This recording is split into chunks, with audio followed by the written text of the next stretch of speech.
మహబూబాబాద్ జిల్లా దంతాలపల్లి మండల కేంద్రంలో సమీక్షా సమావేశంలో ముఖ్య అతిథిగా పాల్గొన్న డొడ్నకల్ శాసనసభ్యులు జాటోత్ రామచంద్ర నాయక్ పాల్గొని మాట్లాడుతూ పనిచేయాలని ప్రభుత్వానికి మంచి పేర్లు తీసుకురావాలని తెలిపారు.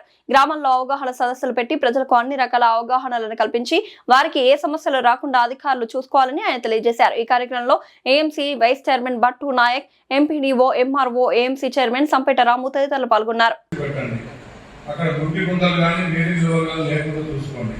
అదేవిధంగా వర్షం నీళ్లు కూడా వచ్చిన వర్షం నీళ్ళను కూడా మనం కాపాడుకోవాలి. వరదలై వెళ్ళిపోవడం కాదు. ఆ నీళ్లను ఇంటి పరిసరాల్లో కూడా ఇంకుడు గుంతలు, బోర్లు ఉన్న దగ్గర బోర్ చుట్టూ ఇంకుడు గుంత ఒక 5-6 ఫీట్లు తొవ్వి కంకర వేసుకొని పైన ఇసుక పోసుకొని తర్వాత మళ్ళీ మట్టి పోసుకోవడమే. ఆ వచ్చిన నీళ్ళు దాంట్లో ఇంటే కింద భూగర్భ జలాలు పెరుగుతాయి. కాబట్టి ఇంకుడు గుంతల్ని కూడా ప్రోత్సహించుకోవాలి. చెట్లు నాటడం, వ్యవసాయ పంట మార్పిడి చేసుకోవడం, అదేవిధంగా పైనుంచి వచ్చిన వర్ష నీళ్ళని కాపాడుకోవడం, ఇది వీటి మీద ఎక్కువ మీరు చేయండి. అదేవిధంగా చెట్లు, పచ్చని చెట్లు పెరిగితే మిమ్మల్ని తలుచుకుంటారు. ఎంతోమంది సర్పంచ్లు వస్తారు పోతారు, ఎంతోమంది రాజులు వచ్చిపోయారు. అశోకుడు ఒకటి ఎందుకు గుర్తున్నాడు, అశోకుడు చెట్టు నాటని పుస్తకాలు ఎందుకు చదువుతున్నారు. కాబట్టి మనం చేసే పనిని డిఫరెంట్గా చేస్తే తప్పకుండా ప్రజలు మనం తలుచుకుంటారు. అదేవిధంగా ఇక మిగతా డిపార్ట్మెంట్స్, విద్యుత్ శాఖ వారు, అదేవిధంగా డ్రింకింగ్ వాటర్ వారు ఎక్కడ బ్రేక్అవుట్ కాకుండా చూడాల్సిన బాధ్యత లేదు. అదేవిధంగా మరి శాఖల వారీగా మరి మీరు రివ్యూస్ పెట్టుకోండి, గ్రామాల వారీగా విజిట్ చేయండి. ఎక్కడ ఏ సమస్యలు ఉన్నాయి, ఎక్కడైతే గ్యాప్ ఉందో ఆ గ్యాప్ను పూడ్చుకోండి.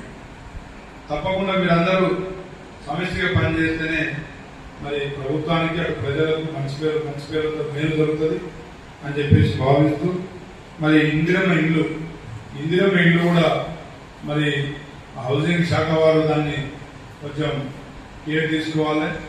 మరి చివరి బిల్లు మాత్రమే ఆగినాయి. మిగతా వాళ్ళందరికీ సకాలంలో కట్టిన స్థాయిని బట్టి మీరు బిల్లులు పడతా ఉన్నాయి. కాబట్టి మరి ఈసారి డిమాండ్ పెరిగింది. కాకపోతే గతంలో మొదటి విడతలో ఇళ్ళు చాలా మరి కట్టుకోకుండా ఆగినాయి. కాబట్టి రెండో విడతలో సగానికే 1500 మాత్రమే.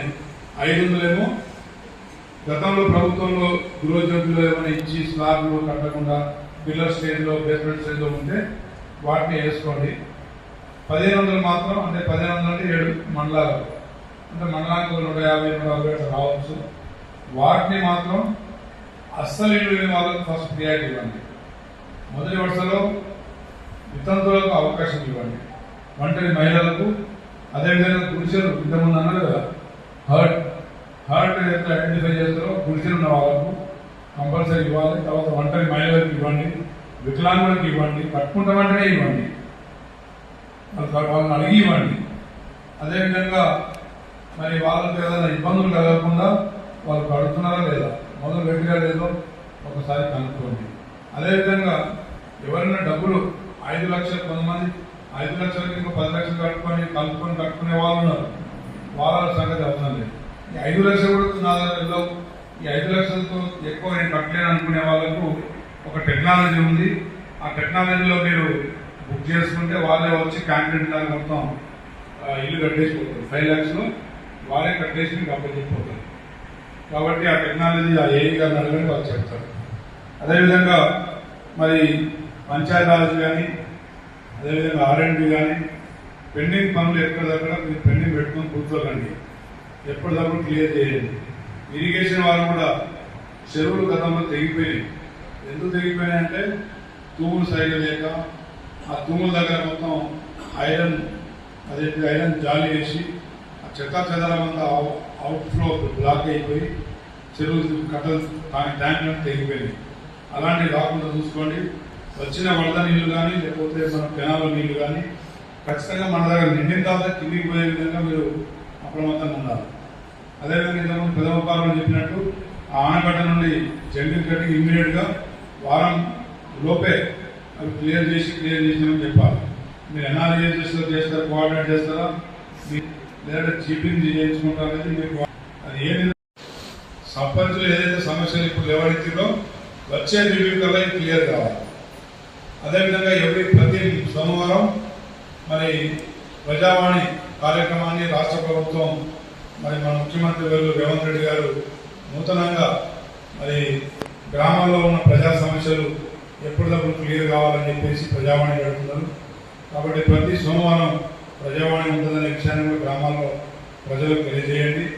అదేవిధంగా మరి శాఖల వారీగా ఉన్న సమస్యలు, మేజర్ సమస్యలు మాత్రమే ఇక్కడ ప్రజావాణి చెప్పుకొని, చిన్న సమస్యలు ఉంటే మీరు ఎనీ టైం కాల్ చేయొచ్చు, అధికారులను మీరు సంప్రదించవచ్చు, అది చేసుకోండి. అదేవిధంగా మరి ఈ రాష్ట్ర ప్రభుత్వం మరి 2.5 సంవత్సరాల్లోనే దాదాపు 12 కోట్ల చిల్లర, 12 కోట్ల పైనే మరి గ్రామాల్లో సీసీ రోడ్లు, గ్రామ పంచాయతీ భవనాలు, వివో బిల్డింగ్లు, అదేవిధంగా అంగన్వాడీ టీచర్ మన స్కూళ్ళు ఇవి శాంక్షన్ చేయడం జరిగింది.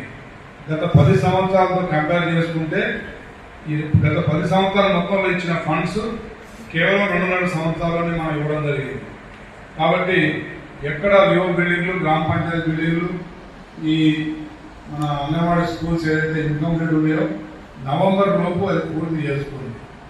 అదేవిధంగా మళ్ళీ ఇవన్నీ పెండింగ్ పెట్టుకొని కూర్చుంటే మీకు వచ్చే వర్క్స్ని మళ్ళీ కట్టడానికి చేసుకోవడానికి ఇబ్బంది కలుగుతుంది. కాబట్టి మిత్రులారా, ఇందిరా ఇళ్ళు కూడా మరి పూరెస్ట్ పర్సన్కి ఎక్కడ అవినీతి లేకుండా ఇచ్చినాం.